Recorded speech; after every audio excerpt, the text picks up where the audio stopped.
Bueno, muchachos, buenas tardes. Muchachos y profe.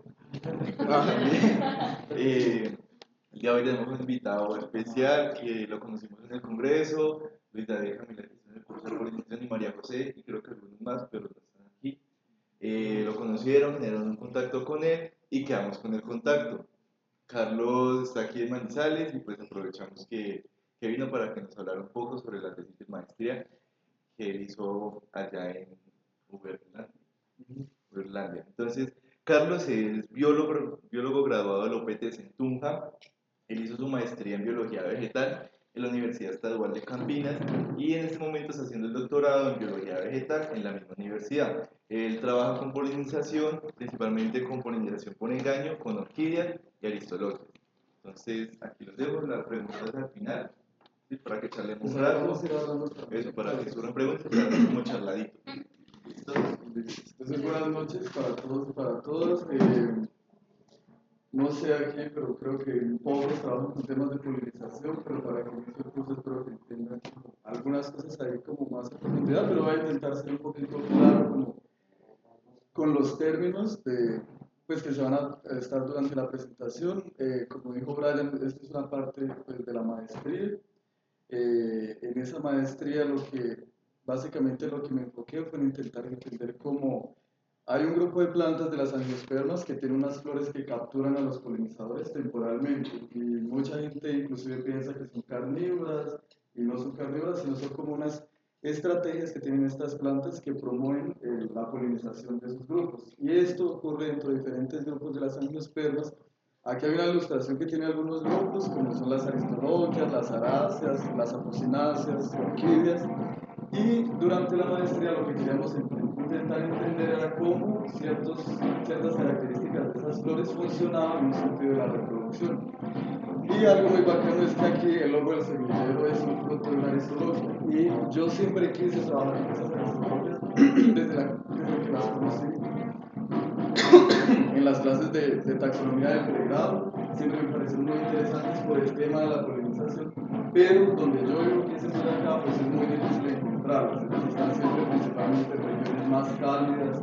Entonces en Boyacá tocaba ir muy lejos para encontrarlas. Íbamos a campo y nunca las encontré.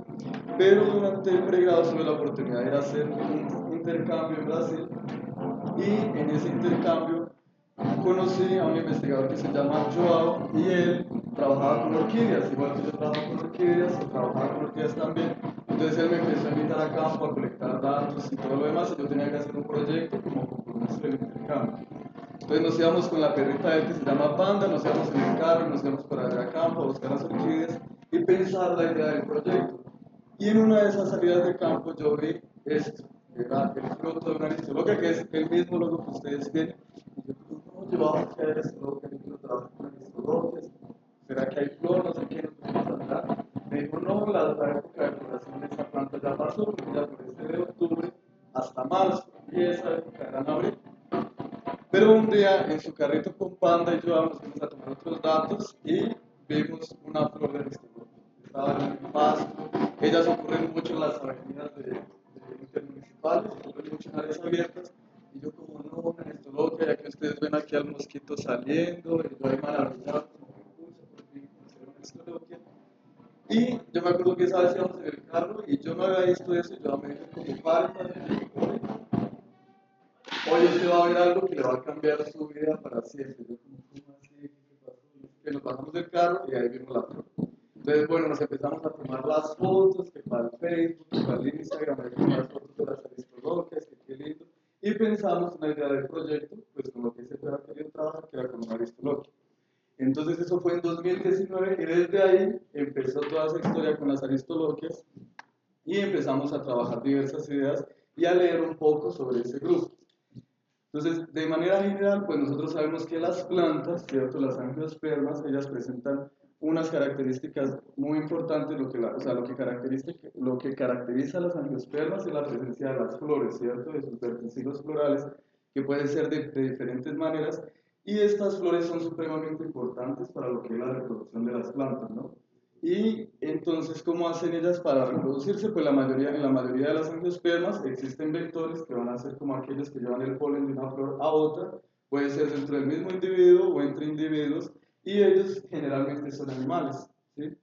Y algo muy interesante, muy interesante dentro de la evolución de las angiospermas es que el 90% de ellas, perdón porque está en portugués porque no hubo tiempo de traducir esas diapositivas, son muchas, pero pues ahí nos vamos entendiendo. Entonces la mayoría son cosexuales, cerca del 90%.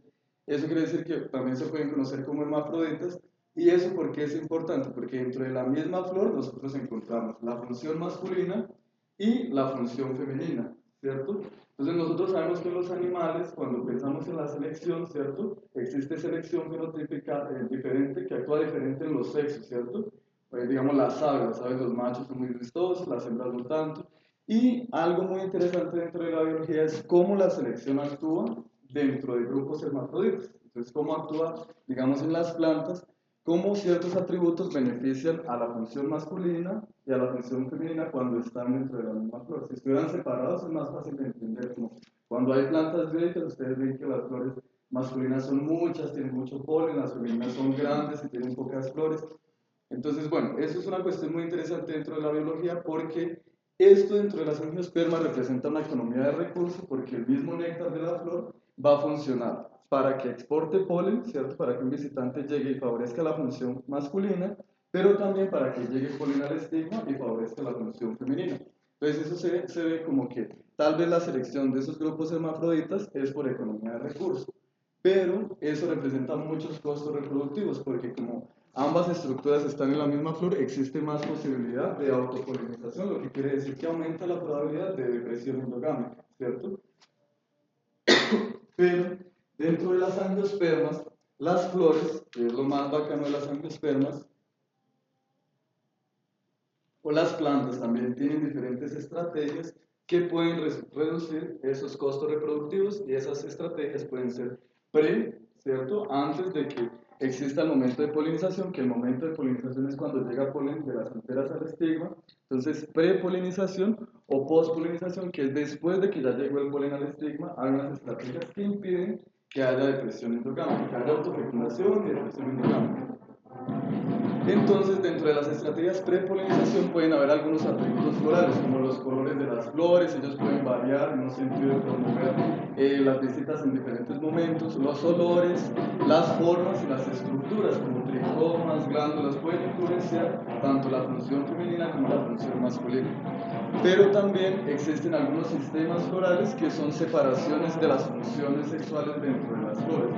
Tenemos la ecogamía, que va a ser una separación espacial, ¿cierto? Nosotros vemos que existen flores que pueden tener los estambres más cortos que el pistilo o lo contrario, y esto principalmente evita que llegue polen de esta flor al estigma de la misma flor, ¿cierto?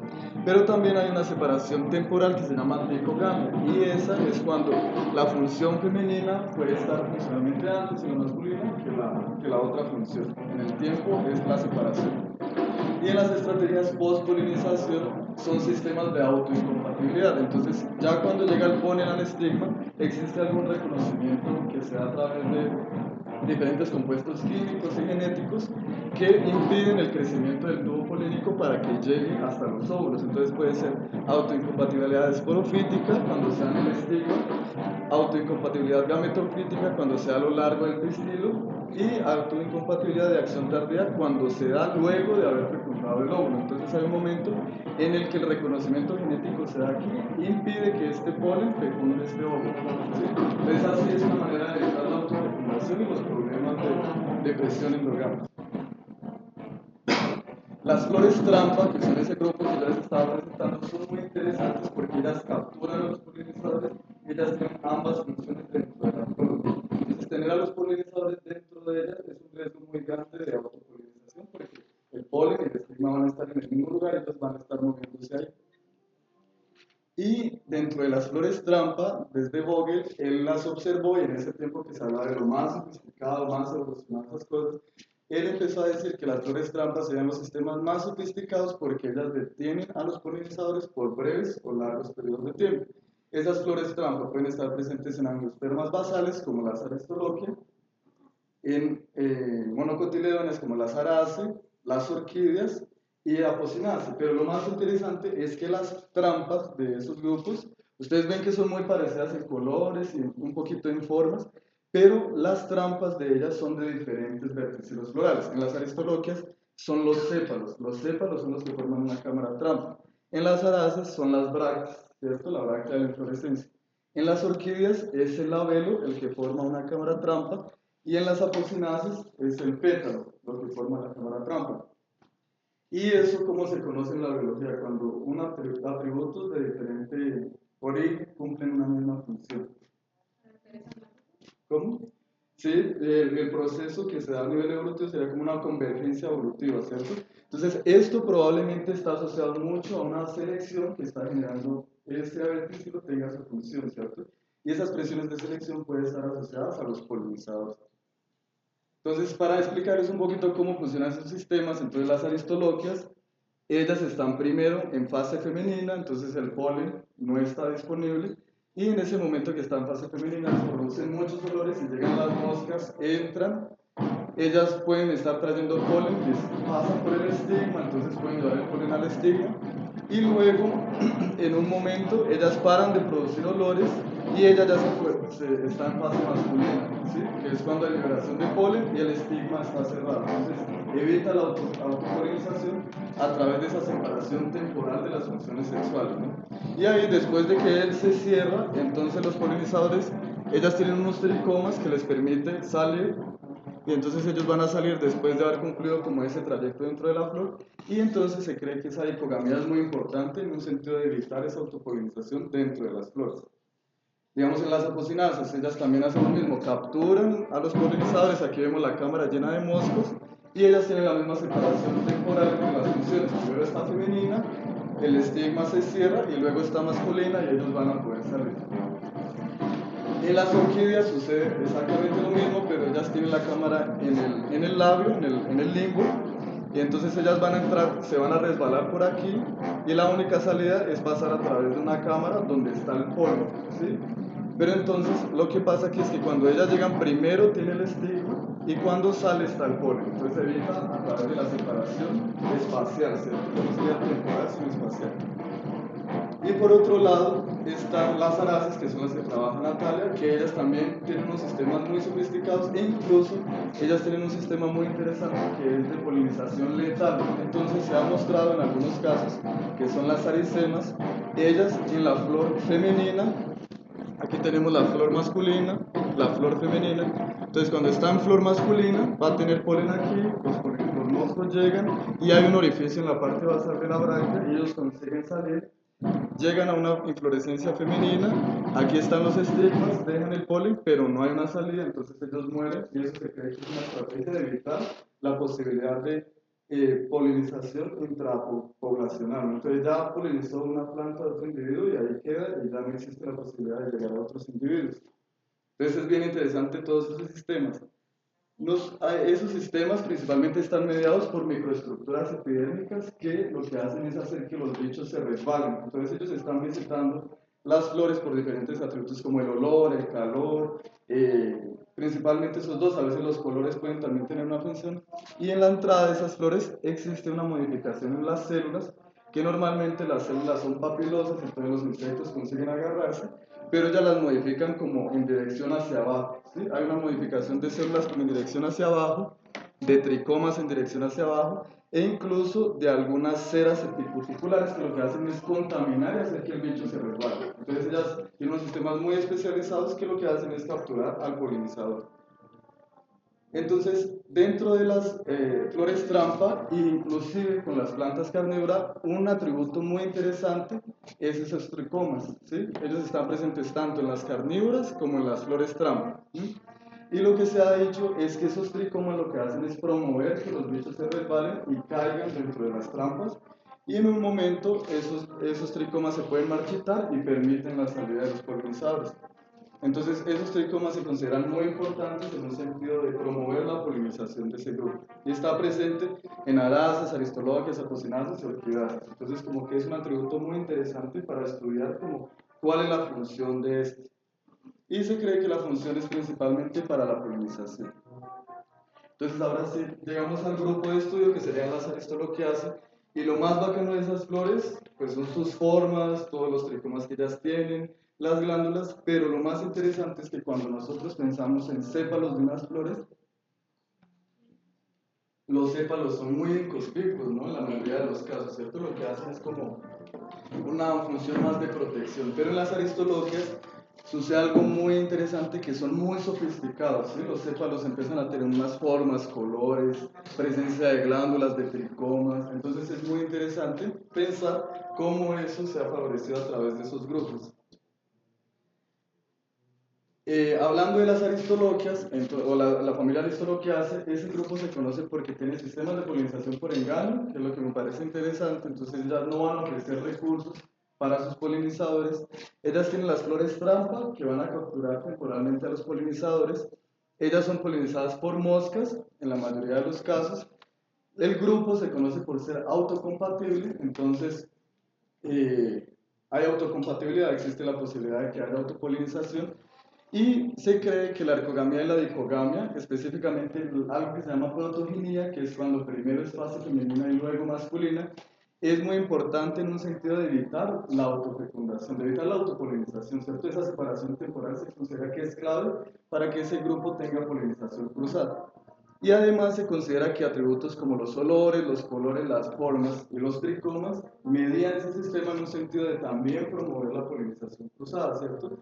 Porque cuando ella es femenina está de esta manera, está oliendo bastante, muchas de estas flores pueden oler a heces de animales, a carne podrida, huele también a frutos podridos. Entonces las moscas llegan a esta parte y luego van hacia adentro, son capturadas y en el segundo día ella marchita, está en fase masculina y sale. Entonces esos tricomas de aquí también se marchitan y permiten la salida de los polinizadores. Bueno, entonces en este trabajo, o sea, durante la maestría lo que nosotros quisimos entender cuáles eran esas estrategias pre y post polinización que podrían influenciar el cruzamiento de estas plantas de Aristoloquiaceae. Entonces, en el primer capítulo, lo que nosotros decidimos estudiar fue si realmente la literatura desea que la protoginia es la principal estrategia de prepolinización, ¿cierto? Para evitar la autopolinización.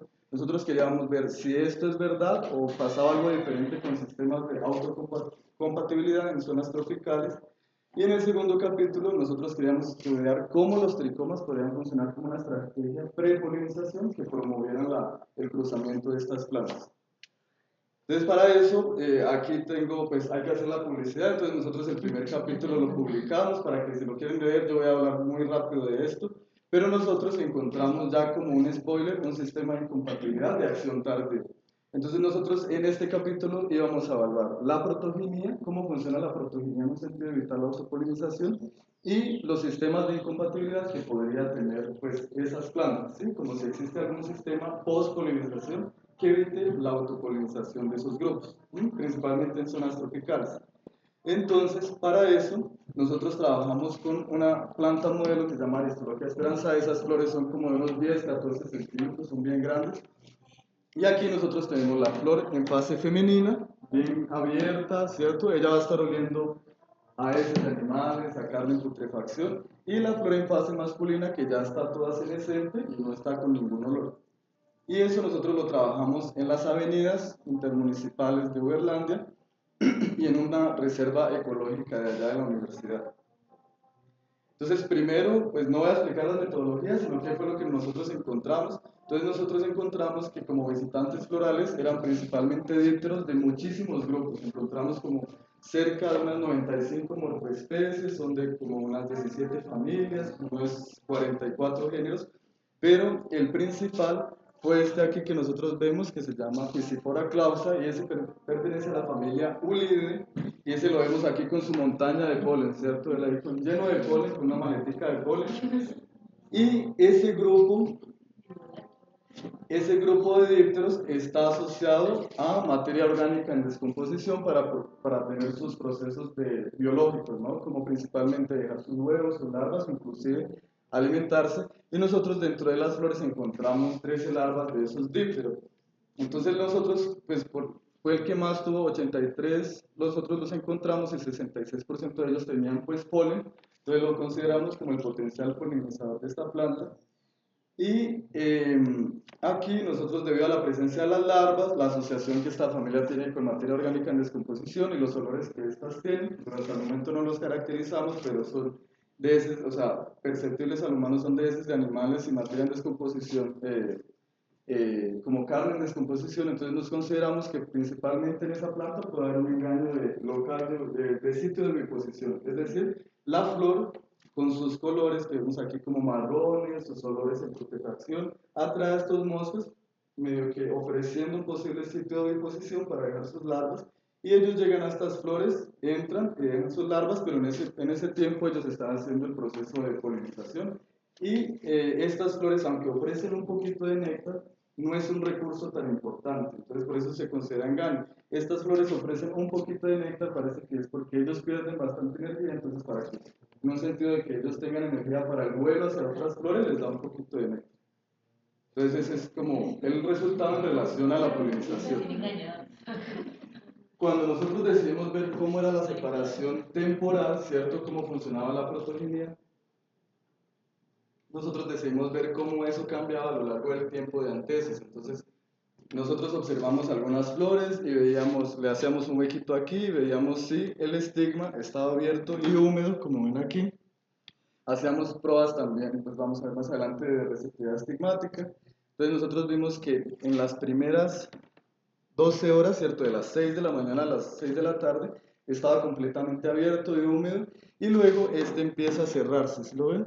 Empieza a cerrarse hasta que ya está completamente funcional la fase masculina con disponibilidad de polen. Él se cierra, entonces puede evitar la autopolinización, pero aquí nosotros vemos que hay un momento que las dos funciones están activas, ¿cierto? El estigma está un poco abierto y el polen disponible también. Entonces nosotros decidimos ver qué pasaba con la receptividad estigmática. Sin embargo, esto es muy común que suceda en plantas protogénicas, que la función femenina tenga mucho más tiempo de funcionalidad, en un sentido de aumentar la posibilidad de que llegue polen a esas flores. ¿Sí? El polen puede salir en cualquier momento, pero que llegue polen a una flor es bastante difícil. Entonces, que tenga más tiempo aumenta los chances o las probabilidades de que llegue polen a ese estigma y haya polinización. Pero nosotros, pues como vemos, hay una protogenia incompleta que puede permitir la autopolinización, y además dentro del mismo individuo nosotros encontramos flor en fase masculina y al lado una flor en fase femenina. Entonces el mosco puede salir de aquí y ya entra esta, y eso se conoce como heterogamia, que es cuando hay un tipo de autopolinización en el individuo, ya no dentro de la flor sino el individuo, pero es autopolinización porque pues es la misma genética del individuo, ¿cierto?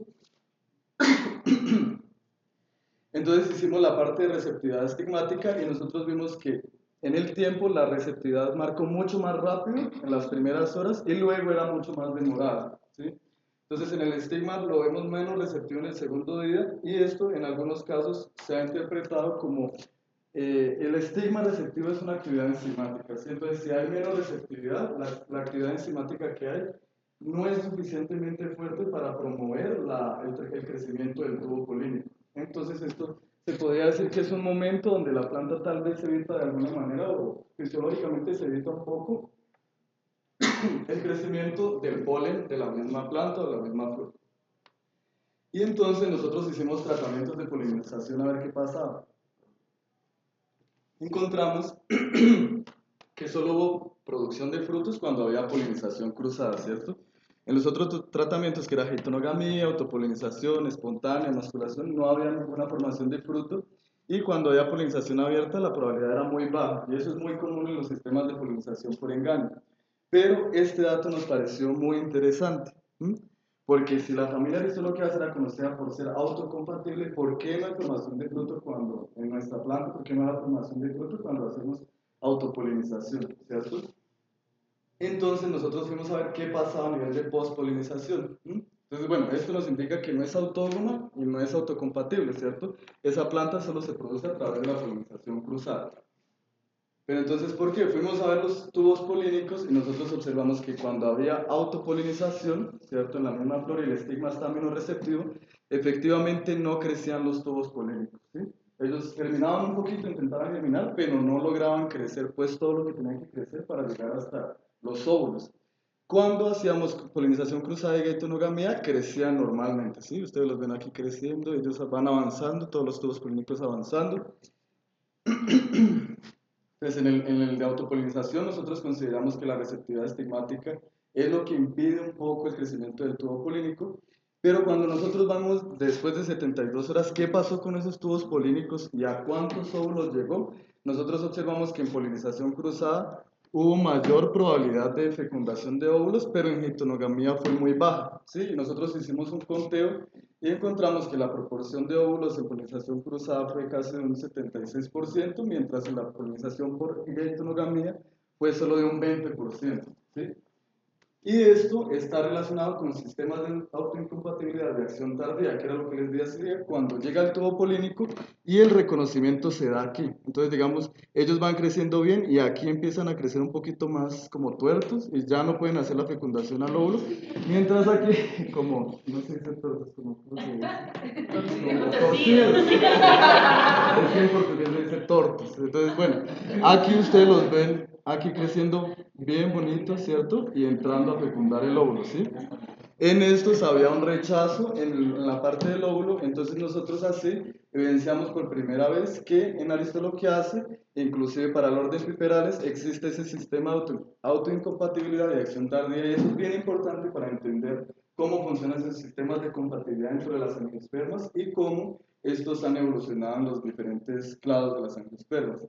Entonces, como mensajes de este primer capítulo fue que nosotros encontramos que el polinizador es principalmente la especie Pisciflora clausa, que probablemente es a través de un engaño del sitio de posición, que las estrategias prepolinización puede ser como una proteína incompleta, entonces no funciona muy bien. El estigma es menos receptivo, evita un poco la autopolinización, pero los sistemas o las estrategias postpolinización evitan completamente la probabilidad de autofecundación y así en estos sistemas se evita la depresión endogámica, ¿cierto? Cuando se hace autofecundación. Entonces esos fueron los principales mensajes de ese capítulo que pues encontramos a través de la maestría. Y cuando nosotros vamos a ver qué es lo que pasa con la estrategia prepolinización siendo los tricomas florales, ¿cierto? ¿Qué es lo que hacen esos tricomas en esas flores trampa? Entonces, ese fue el segundo capítulo y ese lo publicamos también recientemente, entonces la publicidad, obviamente. Y si quieren leerlo un poco más, entonces en este trabajo nosotros investigamos esa función de esos tricomas en el sistema de polinización de esas flores trampa. Entonces, nuestra hipótesis, como nosotros mencionábamos antes que los tricomas estaban erguidos y que después se marchitaban, es que los tricomas de captura lo que hacen es potencializar la captura y el aprisionamiento de los polinizadores, lo que genera una mayor exportación de polen y tasas de fructificación, ¿cierto? Porque si usted captura la mayor cantidad de visitantes florales, alguno debe tener polen que pueda llegar al estigma y alguno de ellos también va a exportar polen, ¿cierto? Y nosotros lo que primero hicimos fue caracterizar el sistema, ¿cierto? Cómo esos tricomas se distribuyen en estas flores. Entonces nosotros vimos desde la parte del limbo más exterior, cómo estaban aquí, cómo llegaban a la parte del tubo. Y nosotros observamos que la densidad del tricoma cambia desde la parte externa hasta la parte interna, siendo más densos en la parte del tubo, ¿cierto?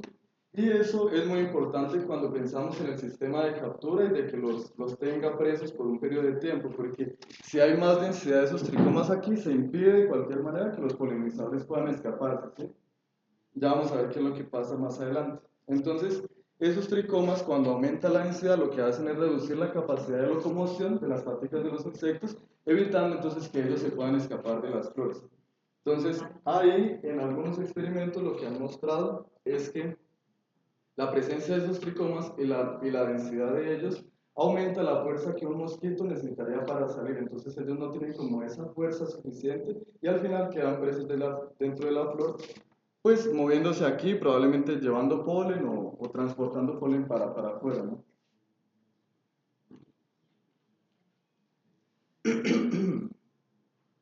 Entonces nosotros hicimos como un análisis micromorfológico de esos tricomas, entonces los describimos que eran multicelulares, largos, afilados, unidireccionales para dentro de la flor, pero lo más importante fue que encontramos ceras epicuticulares, que son estas cosas aquí que parecen como vidrios, ¿no? Y esas ceras, bueno, son importantes y ellas están tanto en los tricomas como en la epidermis de la flor, ¿cierto? Por aquí hay estas ceras. Pero además las aristoloquias se caracterizan por tener esta patica aquí, ¿sí? Eso es como una pequeña célula que junta el tricoma, ¿sí? Y que funciona como una bisagra, ¿sí? Entonces ellos están hacia adentro y lo que probablemente hace es que, y ya lo han hecho con experimentos, es que es muy fácil que el bicho llegue y se vaya hacia abajo, entonces cae, pero es difícil que él se doble para el otro lado. Entonces, esas características pues favorecen el movimiento unidireccional de los moscos hacia dentro de las flores y promoviendo como su entrada y dificultando la salida, ¿cierto? Pero en el segundo día de ese proceso, cuando ellas marchitan, todos los tricomas se quedan así marchitos junto a la epidermis, ¿cierto? Están todos encogidos y las ceras están presentes todavía. Ellas no se evaporan nada, ellas siguen ahí presentes. Y lo que se considera es que esa organización nueva de los tricomas, ¿cierto? Junto a la epidermis, forma como una especie de escalada. Entonces ahí los moscos ya van a tener puntos de agarre donde ellos puedan coger y puedan salir de las flores, como si fuera una escalera, ¿sí? Entonces ese marchitamiento de los tricomas se considera muy importante en un sentido de que ellos puedan salir de las flores, ¿sí? Porque ellos, si pasan por estas ceras nomás, ellos se van deslizando, no consiguen avanzar.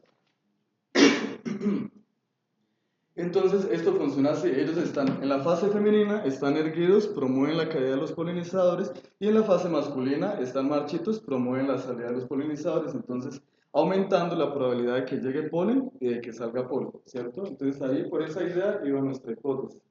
Pero, ¿cómo nosotros podíamos cuantificar ese efecto de los tricomas, ¿cierto? ¿Cómo podíamos pensar un experimento para poder decir como si los tricomas promueven la caída de los bichos, promueven que se mantengan dentro? Y cuando no hay tricomas, eso no pasa, ¿sí? Entonces nosotros duramos mucho tiempo pensando en cómo vamos a depilar esas flores, cómo les vamos a quitar los tricomas, y nos dimos cuenta que era muy fácil. Entonces cogimos un copito de algodón y cogí a mi orientador y le dije, vámonos para campo a las 4 de la mañana a depilar flores. Ahí llegábamos antes de los polinizadores y quíteles los pelos a cada una de las flores. Entonces teníamos dos tratamientos, ¿sí? Pues bueno, este es un control. Entonces teníamos tricomas presentes, nuestro primer control. Uy, Dios.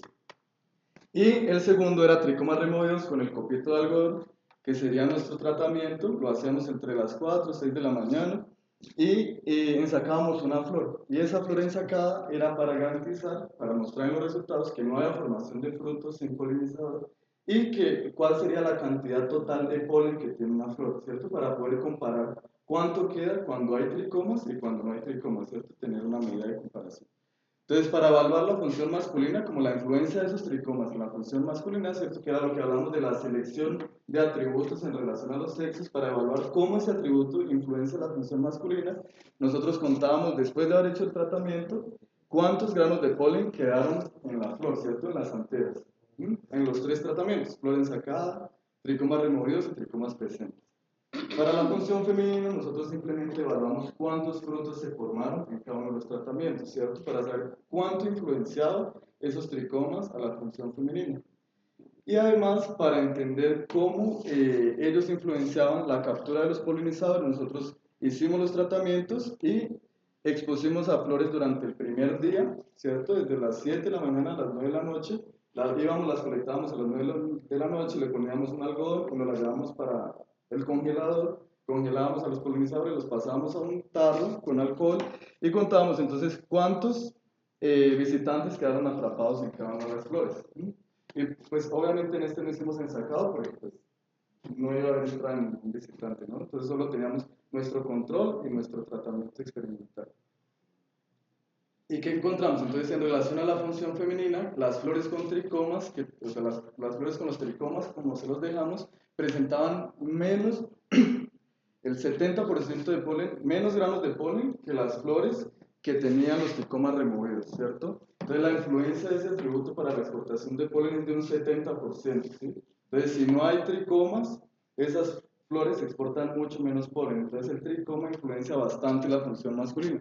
Pero además, cuando vemos con el grupo de flores ensacadas, ellos no tuvieron ninguna diferencia. Entonces, básicamente era como si esas flores no fueran visitadas, ¿sí? Era como si los visitantes ni siquiera entraban. Y estas medidas que nosotros vemos aquí de variación, probablemente están asociadas al tamaño de las flores, a la cantidad de polen de cada flor, ¿cierto? Pero en media, pues 70% menos gramos de polen. Y cuando vemos la formación de fruto, cuando nosotros teníamos los tricomas presentes, hubo un 41% de probabilidad de fruto, mientras que los otros dos tratamientos no tuvieron ninguna formación de fruto. O sea, para la función femenina es crucial la presencia de los tricomas, ¿cierto? Entonces nosotros decíamos por qué, y ahí hablamos con una... Ahí en Campinas hay un comité de acompañamiento de los proyectos, entonces son como digamos unos jurados presustentación que le van acompañando con el proyecto y van dando ideas.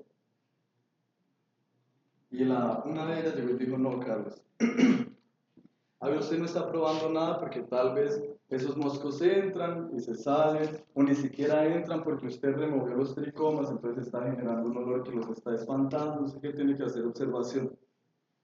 Entonces nosotros hicimos como la colecta de los visitantes y encontramos que las flores con tricomas presentes tenían mucha más captura de los visitantes que las flores con tricomas removidos. Y ella decía, no, pero igual no es presente, tiene que hacer observación. ¿Qué es lo que pasa con el comportamiento de los tricomas? Otra opción era colectar olores, ¿sí? Para mostrar que usted no está influenciando el olor que los está trayendo, pero nosotros, yo le decía a Natalia, allá no tenemos como los equipos para colectar los olores, entonces dijimos, no, pues hagamos observación. Entonces, bueno, ahí pues nos dimos cuenta que exactamente los tricomas promueven la captura de los polinizadores, entonces eso va a promover probablemente la polinización y eso es lo que tiene un efecto en la función masculina y femenina, ¿cierto? Porque ellos son los que están con el trabajo de transportar el polen tanto para dentro de la flor como para afuera, ¿cierto? Y nos fuimos a hacer observación, entonces aquí vemos cuando hay tricomas presentes, ellos llegan, pero las moscas nunca quieren entrar a las flores. Ellas llegan atraídas por el olor y ellas intentan escapar, pero ustedes ven que los tricomas las van mandando, como lo que hablábamos de la fuerza, que las va mandando para dentro de la flor. Uno, probablemente por las ceras, y dos, por la bisagra que tiene, ¿cierto? Entonces, por más que ella intenta, ustedes van a ver que ella intenta salirse de ahí, se va yendo hacia atrás. Y va, y el tricoma, pues el video no es el mejor, pero y ahí se la va llevando y van cayendo dentro de la flor, ¿cierto? Entonces nosotros ahí le dijimos, mire, con los tricomas esto es lo que pasa, bueno, ellos no quieren entrar a la flor, parece que ellos solo son atraídos por el olor y los tricomas las fuerzan a entrar. Y cuando no hay tricomas, las moscas caminan por todo lado y ellas no entran ni siquiera a las flores. O sea, realmente el papel de los tricomas es forzar la caída dentro de las flores para que ellos promuevan la polinización y ellos se vienen principalmente aquí, que es donde hay la producción de los olores. Entonces ellos llegan ahí, se quedan oliendo y las moscas caminaban, entraban aquí y se salían, pero siempre se venían para esta parte donde hay la producción de compuestos volátiles. Entonces, con ese segundo capítulo nosotros pues confirmamos la hipótesis de que los tricomas efectivamente promueven la captura y el aprisionamiento de los polinizadores, influenciando positivamente la función masculina a través de la exportación de polen y la función femenina a través de la producción de frutos.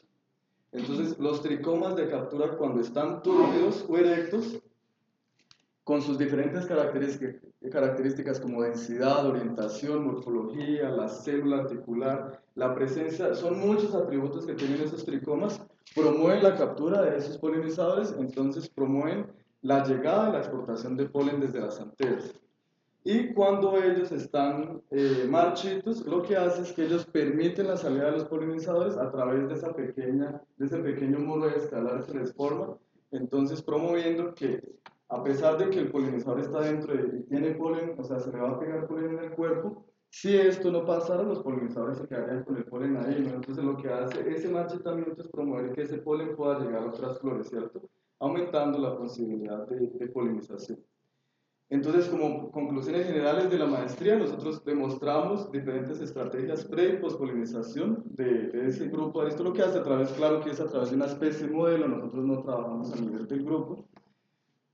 Nosotros llegamos a aportar información muy, muy importante para entender la ecología y la evolución de este grupo de plantas, porque pues encontramos ese nuevo sistema de autoincompatibilidad y por otro lado, por primera vez, pues esa hipótesis de los tricomas lleva hace muchísimo tiempo, pero nunca se había pensado en un experimento que pudiera confirmar cuánto influenciaba las funciones, ¿sí? Como unos alemanes habían hecho un experimento mostrando lo de la fuerza para el bicho caer y para el bicho salir, pero a través de ese experimento con un copito de algodón mostramos la importancia de esas características para las funciones sexuales de plantas con sistemas de polinización muy especializados. Y ya, pues ese trabajo es pues con la ayuda de muchísima gente que me llevó para campo, que me ayude, que no sé qué, las personas que me ayudaron aquí a identificar los polinizadores, Vinicius y Vinicius, que son los que me ayudan con partes de anatomía y de teoría, las personas del laboratorio, estas personas fueron las personas del comité de acompañamiento de los jurados de la tesis que ayudaron muchísimo a pensar como las ideas de los experimentos y a los diferentes grupos pues, de laboratorio en los que participo, amigos y amigas que siempre me los llevo para campo y me ayudan ahí a colectar los datos. Y pues obviamente a las entidades de financiamiento, a la universidad, a los grupos de investigación, a la que nos paga la beca que es la CAPES, y pues a ustedes por estar aquí escuchando, a Fietos pues por la invitación a mostrarle un poquito de esos sistemas. Es muy chévere porque aquí pues Natalia trabaja lo mismo, pero es con las aras. Y ahorita estamos hablando de cosas muy parecidas. Entonces, pues eso era lo de hoy. Muchísimas gracias. Y eso, pues ahora en el doctorado lo que estamos haciendo es como entender cómo esas flores trampa evolucionaron en las angiospermas, como poder como ver en qué grupos es en los que están, cuáles son los atributos, porque como les decía, las arasas son las brácteas, las celostelóceas son los sépalos, las apocinas los pétalos, orquídeas en la vela, hay otros grupos, y estamos ahí como en ese camino de intentar entender un poquito más sobre esos sistemas tan especializados de este grupo de plantas dentro de las angiospermas. Entonces, muchísimas gracias a ellos. Espero no los haya aburrido porque hoy es viernes, la tarde. Ahorita nos vamos a tomar una pola.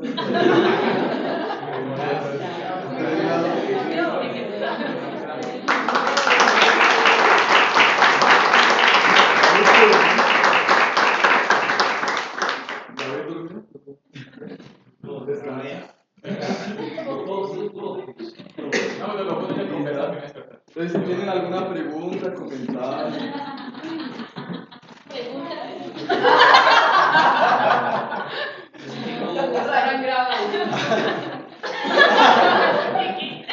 Ya entendimos por qué está bien. Sí. A ver. Yo tenía un par, pero se me fueron olvidando. Pero la que tengo muy presente. Ajá. A ver, ya no sé. ¿Qué? Hágale el ron y sí. No pueden marchitar siempre los tricomas, entonces debe haber algo que diga la fertilización para poder que proceda luego a marchitar. No, eso es algo controlado, pues eso es lo que debemos investigar, pero es como flujo de agua. ¿Sí?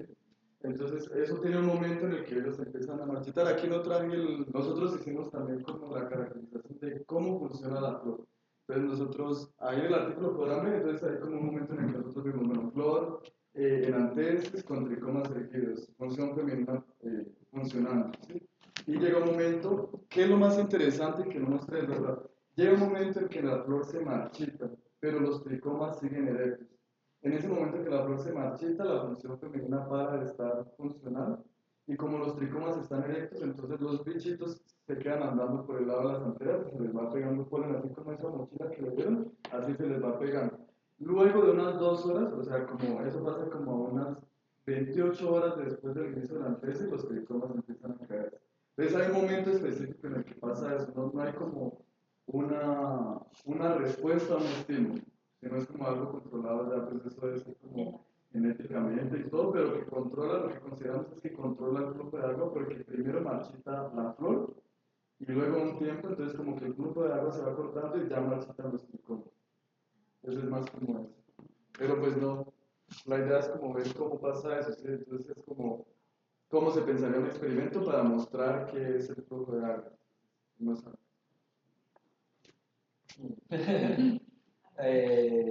Si tenía varias preguntas, sí, pero la primera que me acuerdo es que tú hablabas en principio que algunos de los tres grupos, ¿cierto? Una de las estrategias que tenía él para polinizar, ¿cierto? La flor, era llegar el polinizador, la mosca, y luego salen por otro edificio. Ah, sí, es de una raza. Y luego nos contabas que había una de esas estrategias en la que el polinizador moría. Es, ajá, es de una DASE y ese caso es muy, o sea, lo siguen investigando porque Pero no es una carnívora. no. Entonces, ¿qué es lo que pasa? Es ese momento en el que la mosca, después de haber estado, o no necesariamente después, o sea, la mosca que llegó a visitar la femenina se jodió porque no tiene lugar de salida, ¿sí? Entonces ella va a morir ahí.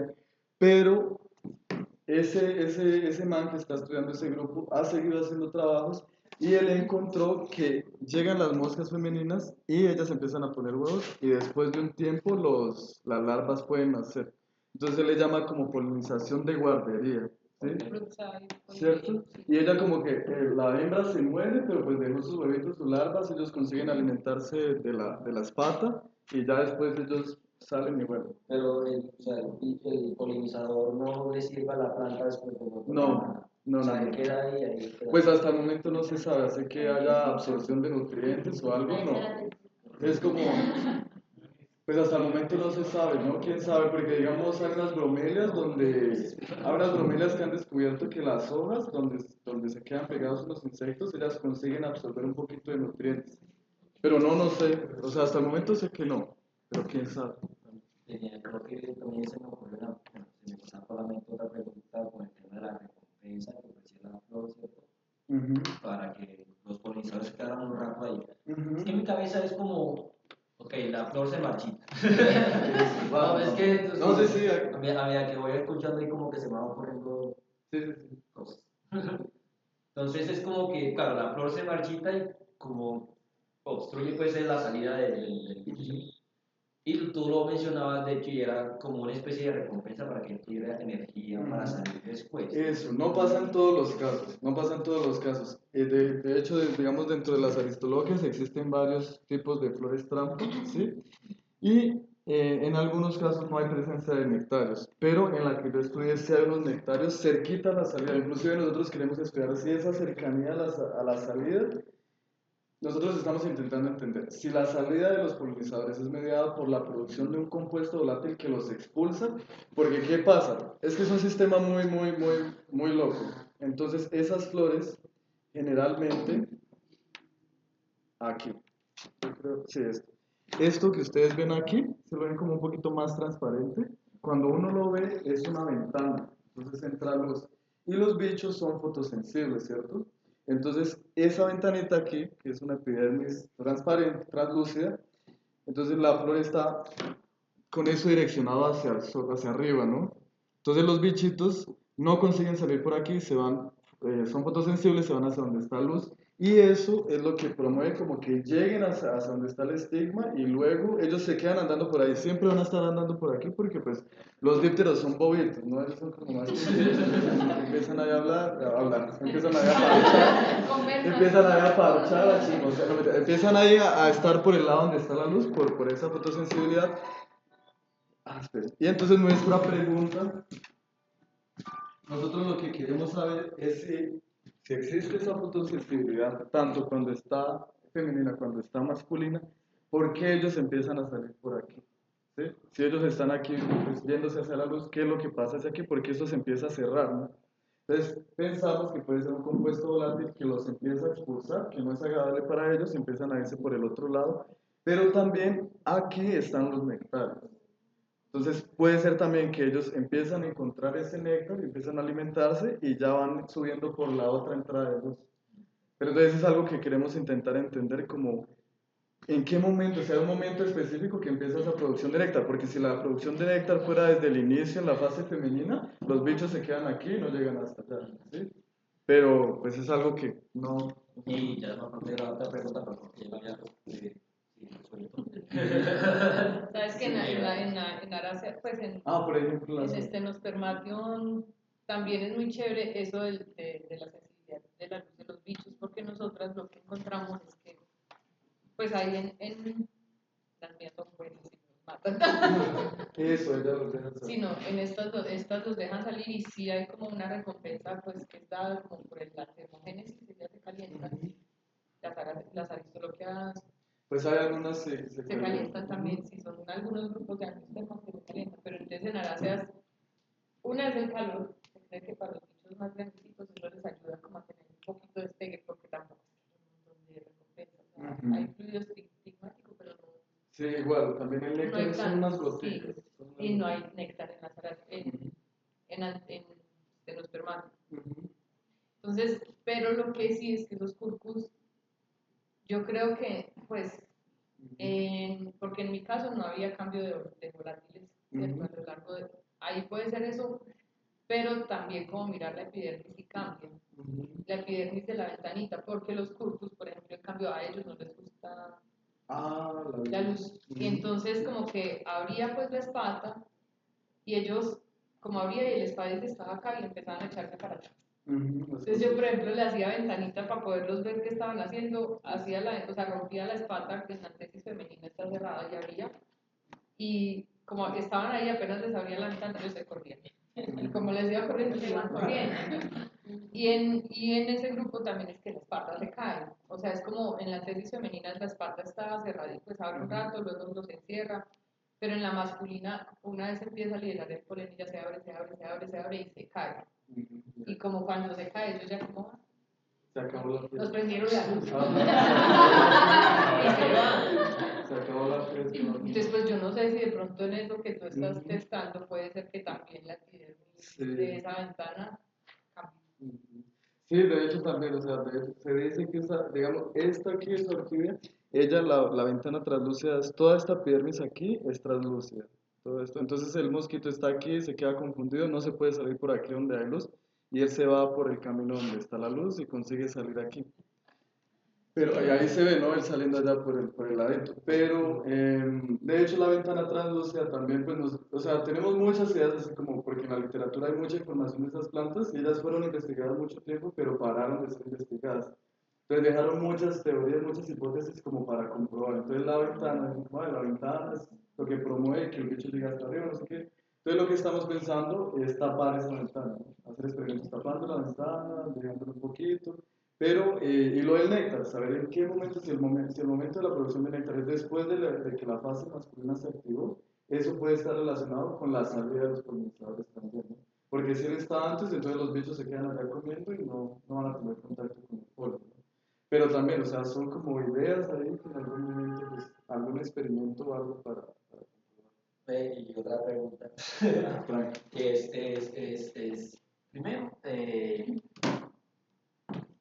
este mecanismo pues, de acción para que la planta empiece a marchitarse, pues la flor, perdón. Ya tú habías dicho que pues, como que no se sabe, ¿cierto? ¿Cuál es el mecanismo de acción para que la planta empiece pues, a estar en su estadio pues, masculino, por así decirlo? Sí, sí, sí. ¿Cierto? Pero aún no, ustedes nos han preguntado, o sea, no tienen como indicio de qué puede ser. Y segundo, ¿cómo hicieron esta foto que nos mostraste, cierto? De cómo cuando se generaban esos tubos para la polinización, Sí, por aquí. para la fecundación, perdón, Ajá. ¿cómo hicieron eso? Pues, o sea, sé que está chévere, primera vez que Ah, bueno, uno entonces, imagina pues, eso. lo del marchitamiento, entonces han hecho trabajos, porque digamos en Europa, esas mismas aristologias son de este tamaño, muy chiquiticas. Y aquí en los trópicos, inclusive está la más grande, que está en el Jardín Botánico de Europa, que está así. Y curiosamente, las de Europa, la antesis llega a durar 8 días, ¿sí? 4 días femeninos, 5 días femeninos. Tú tenías ahí como 30 horas. Y a nosotros nos duran 30 horas, y en el trópico es más o menos eso, 30 horas, 28 horas que dura la antesis. Por un lado, consideramos que es el tamaño de las flores, que hay mucha evapotranspiración, y pues mantener una flor de esas es carísimo, ¿no? Mantenerla pues en antesis. Y por otro lado, el flujo de agua, ¿sí? Entonces llega un momento en el que se para el flujo de agua y empieza el marchitamiento. Y entonces hubo un trabajo de los investigadores que vieron cómo cambiaba la antesis en la latitud, y es eso. Entonces en las latitudes menores, ¿cierto? Dura más tiempo, perdón, menos tiempo la flor, que sería aquí en los trópicos, y latitudes mayores empieza a durar más tiempo. Entonces se cree que puede ser por la disponibilidad de recursos, de agua y eso, pero no sabría.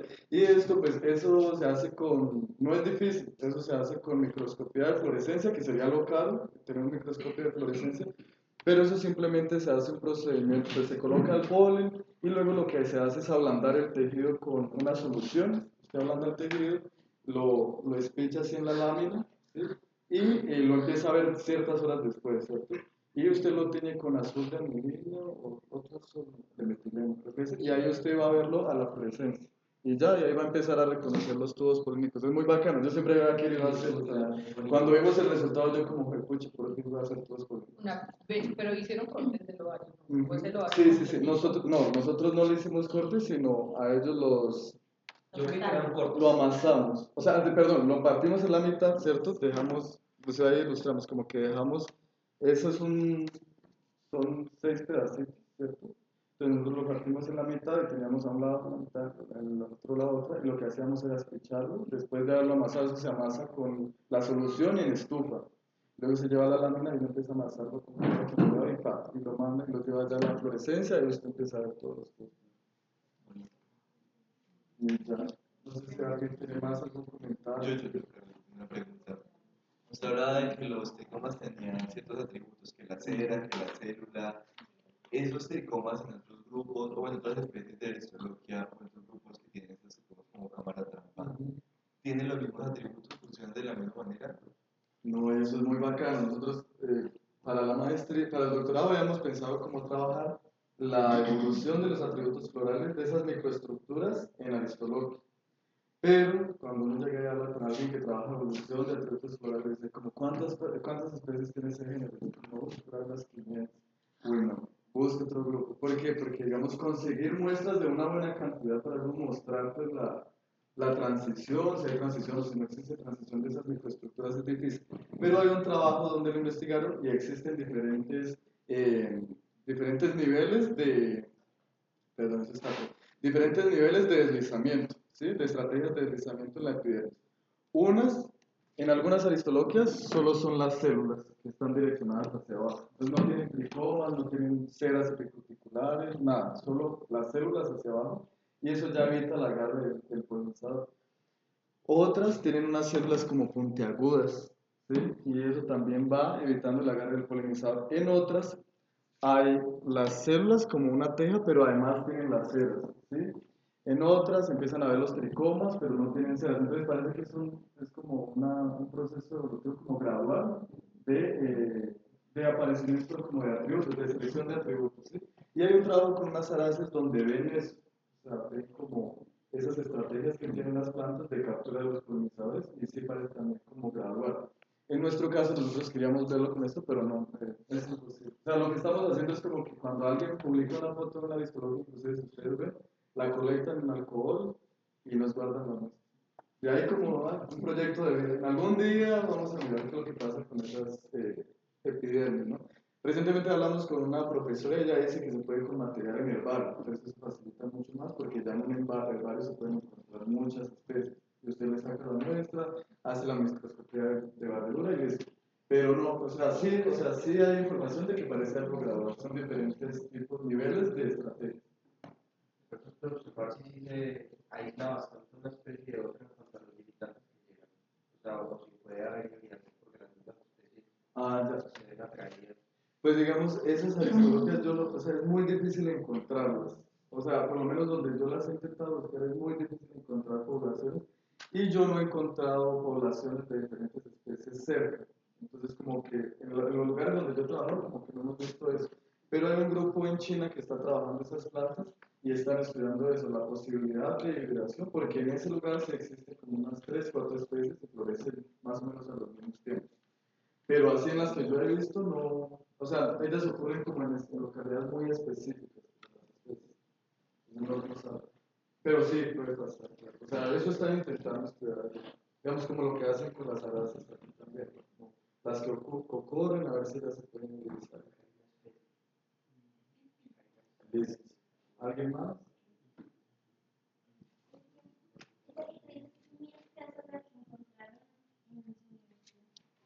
¿Cuál? No, esta relación que tuvimos es que ella es muy común. Entonces uno sale de Uberlândia, está toda la avenida y esa planta parece que tiene una asociación muy grande en ese ecosistema de acá que está más cerrado. Él tiene una asociación son sabanas, solamente de sabanas, entonces tienen fuegos naturales, ¿no? Como que incendios naturales, ¿sí? Que se producen por radio y todo esto. Entonces, muchas especies están asociadas a esos fuegos naturales. ¿Y qué pasa? En las avenidas, la gente para quitar el pasto, como se seca mucho, lo que hace es quemar. ¿Sí? Va y le prende fuego y el pasto se cae. Entonces nosotros creemos que ese fuego que ellos meten ahí es lo que hace que germine un montón de plantas. Entonces nosotros encontramos un montón. Pero si no fuera por esto, yo no hubiera hecho nada, porque hemos encontrado otras especies, pero eso usted encuentra como unos 10 individuos, una, dos flores, ella re triste, pero ella lo salvó. El mejor encuentro y me cambió la vida. Este man me dijo, le va a cambiar su vida. Sí, la cambió. Porque ahí me quedé por allá así, le sigo ahí trabajando esa planta. O sea, seguimos haciendo otras cosas, pero con esa planta modelo intentamos entender eso, lo del olor, lo de la ventana, lo del néctar. Entonces, pero esas aristologias son muy poco comunes, así de encontrar poblaciones grandes. Yo no sé, pero sí, yo no sé si todas las aves son muy exigentes para germinar o algo así, porque yo he encontrado, hay muchas que en los bordes de bosque ellas empiezan a aparecer, pero usted empieza a encontrar como los individuos y ya paran. Hay muy pocos así en las poblaciones que yo he encontrado. Entonces, no sé si son más susceptibles o algo más. Eso, algunas están muy altas y también, digamos, trabajar eso, digamos, allá en la mata atlántica, que es como un bosque así como el Pacífico, ellas crecen y ellas son trepadoras, entonces crecen y se suben mucho, y a veces no las ve como una por aquí y las otras pueden estar todas por acá. Pero es así, esta está ahí, parece maleza.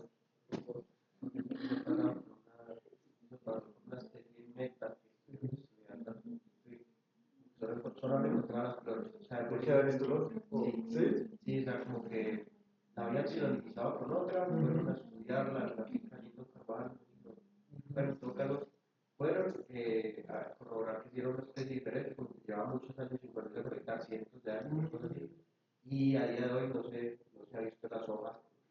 Pues está raro, ajá.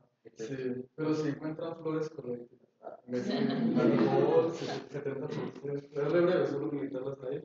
Y si tienen muestra de herbarios a las especies, eso es lo que estamos. Ya tenemos pues bastantes muestras. Digamos, cuando yo voy viajando también me gusta ir acá, y por allá me meto y me encuentro una u otra, las voy guardando. Pero son muy difíciles de encontrar. Muy difíciles. ¿Y ya alguien más por ahí otra pregunta? Nos fue. Pues bueno, Gracias. bueno, si no, gracias por estar aquí, por prestar un poquito de atención un viernes en la noche, ¿para qué eso?